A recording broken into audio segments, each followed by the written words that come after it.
अस्सलामुअलैकुम नाज़रीन, मैं मोहम्मद असलम हुसैन सियासत की ख़बरों में आप सबका इस्तकबाल करता हूँ। आज 7 फरवरी 2026 है। इस्लामिक तारीख़ के हिसाब से 18 शाबान 1447 हिजरी है। पेश है आज की कुछ अहम खबरें। ऐप पर मबनी राइड हीलिंग प्लेटफॉर्म्स रैपिडो, ओला, उबर के मुल्क गिर हड़ताल की वजह से हिंदुस्तान के कई हिस्सों में लोगों को आज हफ्ते को रुकावटों का सामना करना पड़ा है। ऑल इंडिया ब्रेकडाउन के नाम से हुए इस एहतजाज को मुतअद्दिद गैर हल शुदा मसाइल पर बुलाया गया है जो तवील अरसे से ज़ेर-ए-इल्तवा हैं। ओला, उबर, रैपिडो इन ऐप्स के लिए गाड़ियां चलाने वाले ड्राइवर्स ने ब्रेकडाउन के नाम से आज हफ्ते को मुल्क गिर हड़ताल का ऐलान किया। इस एहतजाज को ऑल इंडिया ब्रेकडाउन का नाम दिया गया, जिसके दौरान ड्राइवर एक साथ अपने ऐप्स बंद किए हैं। इस हड़ताल का ऐलान Telangana gig and platform workers union यानी TGPWU और दीगर तंजीमों ने किया। इसके साथ ही उन्होंने अपनी शिकायत भी लिखी कि कोई कम अज़ कम किराया है ना कोई ज़ाब्ता, बस लामतानी इस्तेसाल है। इससे कबल मरकज़ी वज़ीर नितिन गडकरी को लिखे गए ख़त में यूनियन ने मुल्क भर में ऐप पर मबनी ट्रांसपोर्ट वर्कर्स के तवील अरसे से हल तलब मसाइल की निशानदेही की थी। इनका बुनियादी मुतालबा कम अज़ कम किराया तय करने का है। अमेरिका और हिंदुस्तान ने एक अबूरी तिजारती मुआहदे को हतमी शक्ल दी है, जिसके तहत हिंदुस्तानी अशिया पर अमरीकी महसूलात को 18% तक कम कर दिया गया। वज़ीर-ए-आज़म नरेंद्र मोदी ने आज हफ्ते के रोज़ इस पेशरफ्त की तारीफ़ करते हुए इसे दोनों ममालिक के लिए एक बड़ी खबर करार दिया। सोशल मीडिया प्लेटफॉर्म एक्स पर वज़ीर-ए-आज़म नरेंद्र मोदी ने आज हफ्ते की सुबह लिखा कि हिंदुस्तान और अमेरिका के लिए बहुत अच्छी खबर, हमने अपने दो अजीम ममालिक के दरमियान एक अबूरी तिजारती मुआहदे के फ्रेमवर्क पर इत्तेफाक कर लिया है। मोदी ने लिखा, मैं सदर ट्रंप का अपने मुल्कों के दरमियान मजबूत ताल्लुकात के लिए ज़ाती अज़्म के लिए शुक्रिया अदा करता हूँ। उन्होंने कहा कि यह फ्रेमवर्क हिंदुस्तान अमेरिका शराकतदारी की बढ़ती हुई गहराई, एतमाद और हरकियात की अक्कासी करता है और मेक इन इंडिया पहल को मजबूत करेगा। वज़ीर-ए-आज़म नरेंद्र मोदी आज हफ्ते को मलेशिया के दौरे पर रवाना हुए। वज़ीर-ए-आज़म अपने हम मनसब अनवर इब्राहिम से दो तरफा बातचीत करेंगे। वज़ारत ख़ारजा के मुताबिक आइंदा दौरा PM मोदी का मलेशिया का तीसरा दौरा है और अगस्त 2024 में दो तरफा ताल्लुकात को जामे स्ट्रैटेजिक पार्टनरशिप तक पहुंचाने के बाद पहला दौरा है। वज़ीर-ए-आज़म नरेंद्र मोदी ने आज हफ्ते को कहा कि वो अपने दोस्त मलेशिया के वज़ीर-ए-आज़म अनवर इब्राहिम के दावत पर दौरे पर मलेशिया जा रहे हैं। PM मोदी ने कहा कि हिंदुस्तान गहरी दिफाई और सिक्योरिटी ताल्लुकात का ख्वाह है। वज़ीर आला के आईनी ओहदे पर फायज होने के बावजूद मुसलमानों के खिलाफ हिमांता बिस्वा शर्मा की ज़हर अफशानियाँ अब समाज के महज़ूब अफराद के लिए बर्दाश्त से बाहर होती जा रही है। आसाम की 40 से ज़ायद मुमताज़ शख्सियात ने गुवाहाटी हाईकोर्ट की तवज्जो इस जानिब मबज़ूल कराई और इससे अपील की कि वो वज़ीर आला के हालिया बयानात का नोटिस लें और आज खुद कार्रवाई करें। हाईकोर्ट के चीफ जस्टिस को पेश किए गए मकतूब में, जिस पर दस्तखत करने वालों में दानिश्वर, साबिक़ नौकरशाह, माहिरीन तालीम, सहाफ़ी, मुसन्निफ, डॉक्टर और सरकर्दा शख्सियात के दस्तखत हैं। इसमें अदालत को आगाह किया गया है कि आइन की खिलाफ वर्जियों पर खामोशी या बेअमली अपने आप में आइन की अखलाकी अथॉरिटी को कमज़ोर करने का बाअस बन सकती है। गुवाहाटी हाईकोर्ट के चीफ जस्टिस आशुतोष कुमार को यह लिखा ख़त मुमताज़ शख्सियात के एक वफ़द ने पेश किया। उन्होंने आसाम में बंगाली बोलने वाले मुसलमानों को मियाँ कहकर पुकारने को ही तहक़ीर आमेज़ करार दिया और अदालत की तवज्जो हिमांता बिस्वा शर्मा के कई हालिया बयानात की तरफ मबज़ूल कराई जो नफरत अंगेज़ तकारीर, इंतज़ामी धमकी और एक ख़ास कम्युनिटी को जलील करने के मुतादिफ़ है। सदर कुल हिंद मजलिस इत्तेहादुल मुस्लिमीन और रुकन पार्लियामेंट हैदराबाद सऊदी ओवैसी ने आसाम के वज़ीर आला हिमांता बिस्वा शर्मा पर इनके मियाँ मुस्लिम के रिमार्क्स पर सख्त तनकीद किया और इन्हें ₹2 की पेशकश करते हुए इनका मजाक उड़ाया। निज़ामाबाद में एक अवामी रैली से खिताब करते हुए सऊदी ओवैसी ने कहा, वो कहते हैं अगर कोई ऑटो ड्राइवर मियाँ मुसलमान है तो इसे असल किराए से कम दें, अगर किराया ₹5 है तो इसे ₹4 दें। हिमांता बिस्वा शर्मा, मैं आपको ये ₹2 दे रहा हूँ, क्या आप लेंगे? मैं जानता हूँ कि आप एक भिखारी हैं, आपके ₹2 इसके अकाउंट में मुंतकिल करने के लिए हैं। सऊदी ओवैसी ने इस बात पर जोर दिया कि आइन ने सबको मसावी हुकूक दिए हैं, जैसा कि उन्होंने हिमांता बिस्वा शर्मा पर मियाँ मुसलमानों के खिलाफ इम्तियाजी सलूक का इल्ज़ाम लगाया।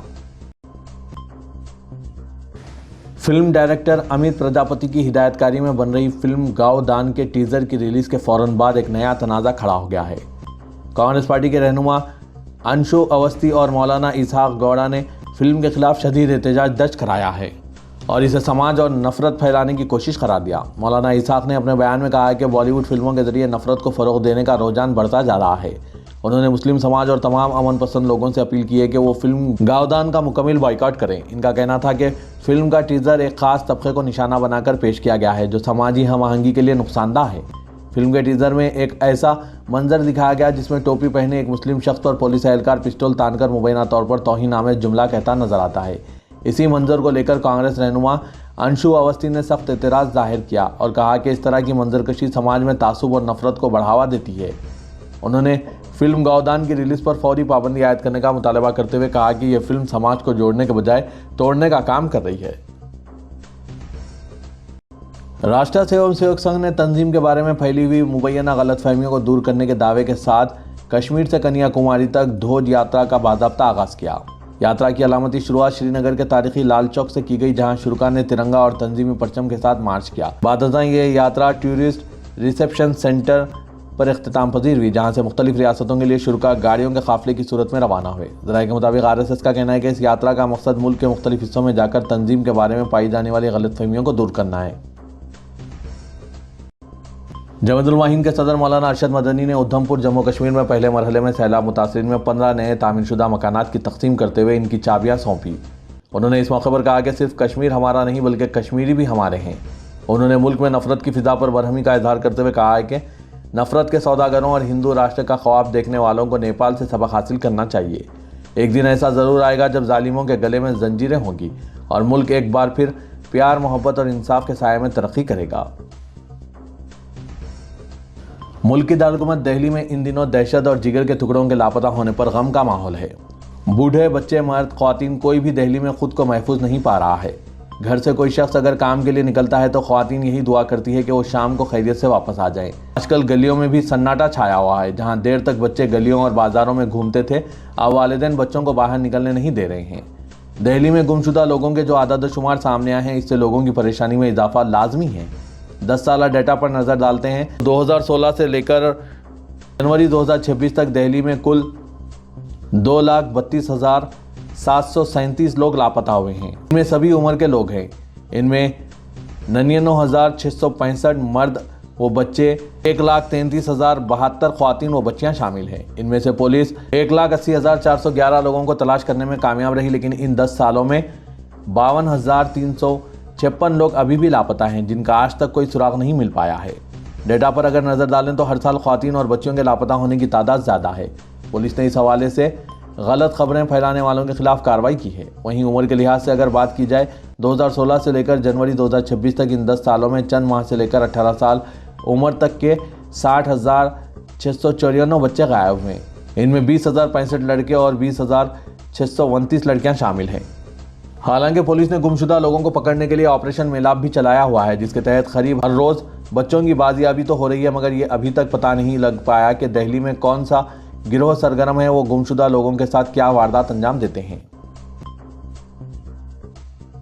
बीजेपी की हुक्मरानी वाली कई रियासतों में एक परेशान कुन पैटर्न उभर रहा है, जहां मुसलमानों पर मुश्तमिल मोहल्ले के मामूली तनाज़ात तेज़ी से लॉ एंड ऑर्डर के बड़े मसाइल में तब्दील हो रहे हैं और फिर घरों के बाहर मकान बराए फ़रोख्त पोस्टर चस्पा किए जाते हैं और सोशल मीडिया पर वीडियोस वायरल होते हैं।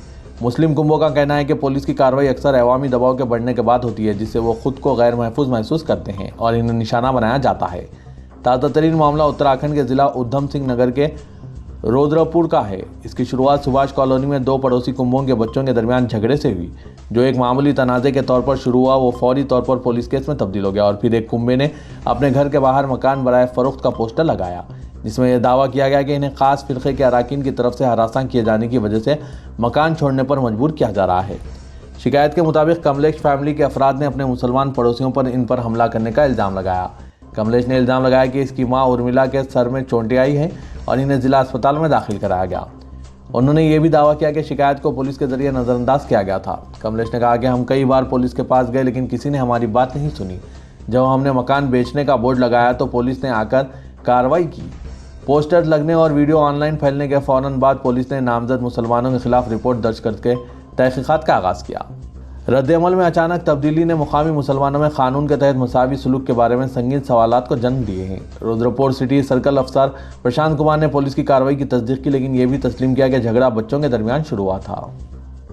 अगर ये बच्चों के दरमियान का मामला था तो इसे फ़िरक़े का मसला क्यों बनाया जा रहा है? जैसे इस तरह के पोस्टर लगाए जाते हैं, बगैर किसी मुनसिफाना तहकीकात के मुसलमानों को मुजरिम तस्वुर किया जा रहा है।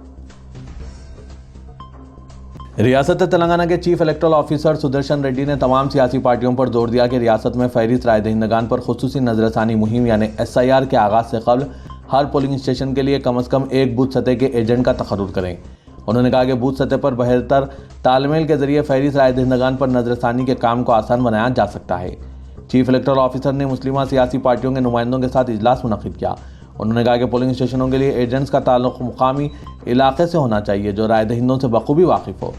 सुदर्शन रेड्डी ने कहा कि बूथ सतह के अहदेदारों के साथ मुकामी सियासी एजेंट्स को नकायद से पाक फहरिस्त राय दहिंदगान की तैयारी में ताउन करना चाहिए।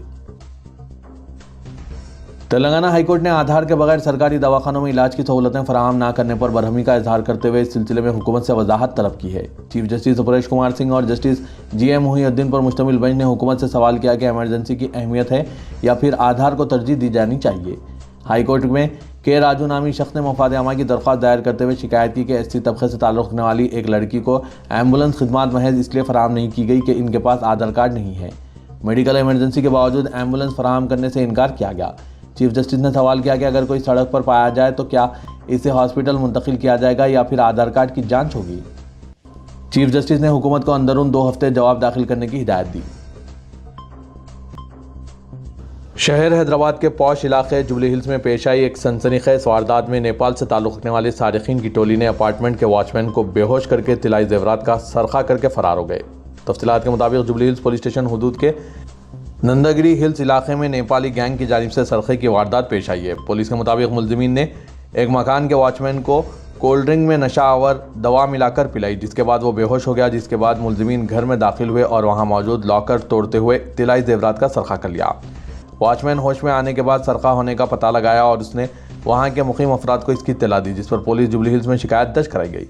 कुछ ही देर में पुलिस की एक टीम नंदीगिरी हिल्स पहुंचकर सुराग रसानी दस्ता यानी क्लोज टीम को तलब कर लिया और वहां से शवाहिद इकट्ठा किए। पुलिस की तहकीकात में यह मालूम हुआ है कि इस सरक़े के पसपर्दा वहां के साबिक़ नेपाली घरेलू मुलाजिम भवन की कारस्तानी है, जिसने अपार्टमेंट के मुतालिक तमाम जानकारी रखने के बाद उस फ्लैट को अपना निशाना बनाया। पुलिस ने इलाके के CCTV कैमरों का फुटेज भी हासिल कर लिया है।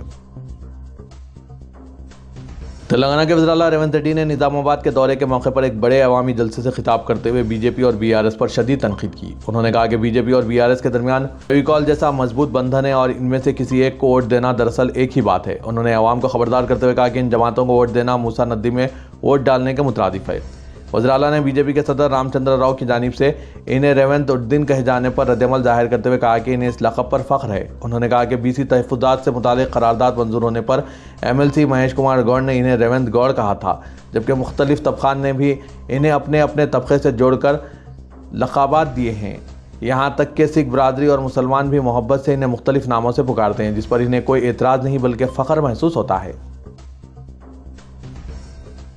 मैलारदेवपल्ली पुलिस स्टेशन में किसी भी किस्म का नाखुशगवार वाक़ा पेश न आए, इसके लिए एहतियाती इक़दामात के तौर पर रॉडी शीटर्स की काउंसलिंग की गई। DCP राजेंद्र नगर की क़यादत में मैलारदेवपल्ली पुलिस स्टेशन हुदूद के रॉडी शीटर्स को तलब करके इनकी काउंसलिंग की गई। इस मौके पर DCP ने इंतबाह देते हुए कहा कि रॉडी शीटर्स गैर कानूनी सरगर्मियों से दूर रहें, रात के औकात में बिलावजह गश्त ना करें, किसी को धमकियाँ देने या जबरी वसूली जैसे वाक़ात में मुलविस ना हो।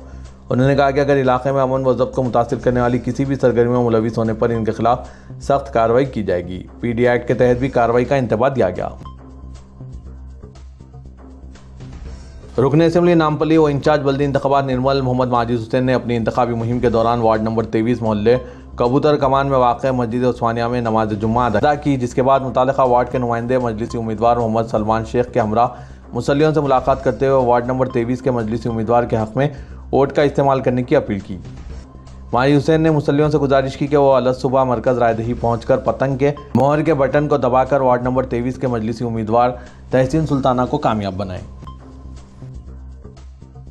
देरीना ज़ेर-अल्तवा जायदाद टैक्स बकायाजात की वसूली के लिए ग्रेटर हैदराबाद म्यूनसिपल कॉरपोरेशन ने हाई वैल्यू नादहिंदगान को रेड नोटिसें जारी करना शुरू कर दिया है। अहदेदारों ने यह बात कही और इस इक़दाम को सख्त इन्फोर्समेंट इक़दाम शुरू करने से कबल एक फ़ाइनल कदम करार दिया, चूँकि मालियाती साल 2025-26 करीबुल ख़त्म है और इसके लिए सिर्फ 2 माह रह गए हैं। इसलिए कॉरपोरेशन ने इसके रेवेन्यू में इजाफे के लिए बड़े नादहिंदगान पर तवज्जो देना शुरू कर दिया है। जोन्स और सर्कल्स में बड़े नादहिंदगान की निशानदेही की गई और बाज़ इलाकों में नोटिसें जारी की जा चुकी है और पूरे शहर में इस मुहिम को वसअत दी जा रही है।